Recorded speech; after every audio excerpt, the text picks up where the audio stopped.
Tu gde ti majstori rade, jel tu?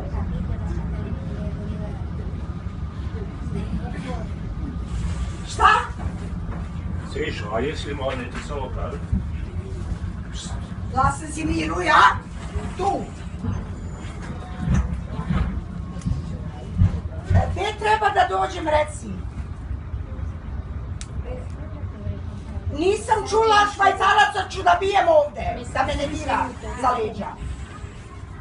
Šta si rekla?